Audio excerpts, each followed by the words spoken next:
Salam kenal, saya Taufik. Saya di sini merupakan dosen di Departemen Parasitologi FKKM KUGM. Di sini kita akan sama-sama belajar soal strongyloidiasis. Ya. Jadi teman-teman akan belajar tentang parasit yang mengakibatkan strongyloidiasis, serta bagaimana epidemiologi serta patogenesis dari strongyloidiasis.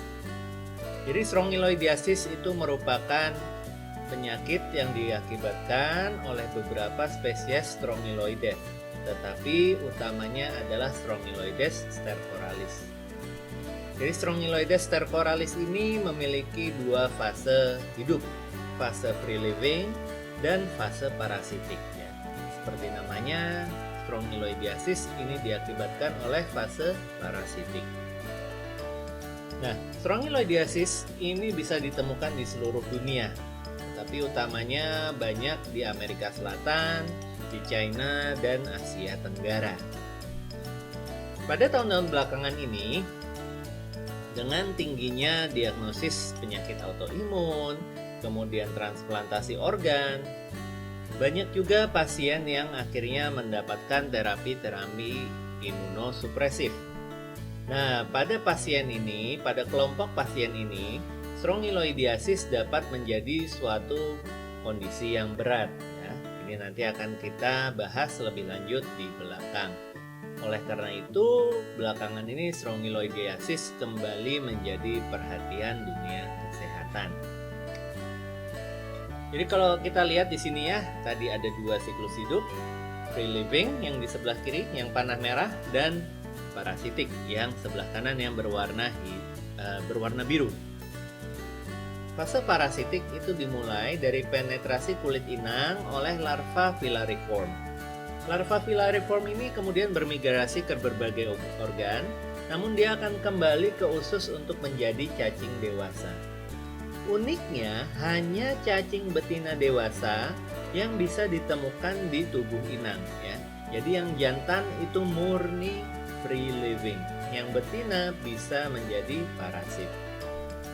Nah, si betina ini kemudian dia bisa berkembang biak secara partenogenesis, yang mana berarti dia bisa bertelur tanpa perlu pembuahan. Telurnya ini kemudian menetas, keluarlah larva rhabditiform. Larva rhabditiform ini bisa satu menembus jaringan usus si inangnya untuk melanjutkan siklus parasitiknya, atau dia keluar bersama dengan feses untuk melanjutkan hidup sebagai cacing yang free living. Cacing yang free living ini kemudian bisa menjadi dewasa jantan dan dewasa betina, kemudian dia berkembang biak secara seksual, kemudian telurnya telurnya ini kemudian menetas menjadi larva filariform dan kemudian kembali ke siklus parasitiknya. Sehingga tadi ya, kalau bisa diringkas lagi, penularan strongyloidiasis itu ada dua jalur kontak dengan tanah yang ada larva filariformnya atau jalur autoinfeksi. Sekarang kita lihat satu-satu larvanya. Nah, ini yang pertama adalah larva rhabditiform. Ini bisa dibilang merupakan stadium diagnostiknya. Ya. Dia panjangnya antara 180 sampai 380 mikron. Sangat kecil, mikroskopis dia ukurannya. Dia punya bukal kanal yang pendek, kemudian dia ada esofagusnya yang sampai 1/3 panjang tubuhnya. Yang cukup menonjol dari larva rhabditiform Strongyloides stercoralis ini adalah genital primordiumnya yang prominent. Selanjutnya adalah larva filariform yang tadi merupakan stadium infektifnya. Dia panjangnya kurang lebih 600 mikron, ya. Tidak kasat mata, sulit sekali dilihat oleh mata, ya. Kemudian ekornya itu berbentuk V, ya. Jadi ada semacam dekokan. Nah, ini yang kita sebut notch atau V-shaped tail.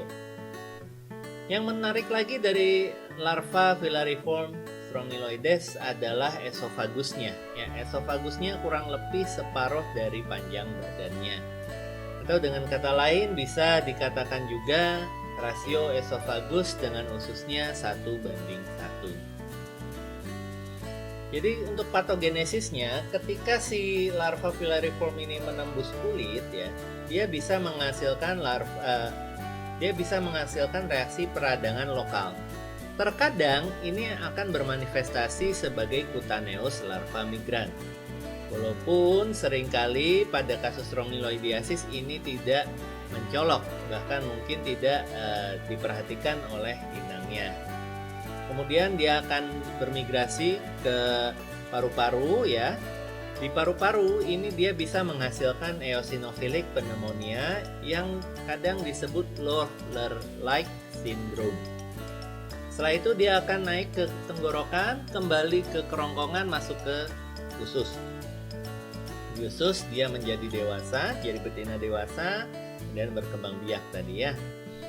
Nah, karena dia ada fase autoinfeksinya, infeksi Strongyloides stercoralis ini bisa berlangsung seumur hidup inangnya bila tidak diobati.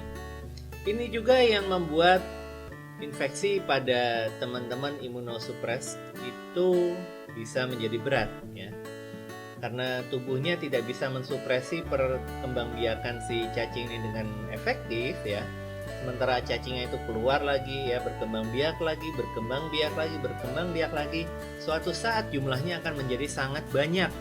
Ini yang disebut hyperinfection syndrome, yang mana gejalanya ini bisa tidak hanya di gastrointestinal maupun paru aja, dia bisa di berbagai organ juga. Baik, sedikit resume. Jadi strongyloidiasis ini diakibatkan oleh Strongyloides stercoralis, yang mana hanya Strongyloides stercoralis betina dewasa saja yang bisa ditemukan di tubuh inangnya.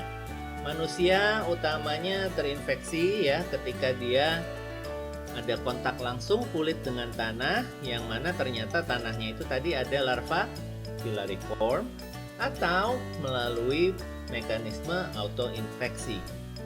Pada pasien-pasien yang imunodefisiensi berat, strongyloidiasis itu bisa mengakibatkan hyperinfection syndrome yang bersifat lethal ya. Jadi hati-hati buat teman-teman yang imunodefisiensi berat. Berikut adalah referensi yang kami gunakan ya. Sekian video pembelajaran kali ini. Sampai jumpa di video pembelajaran berikutnya.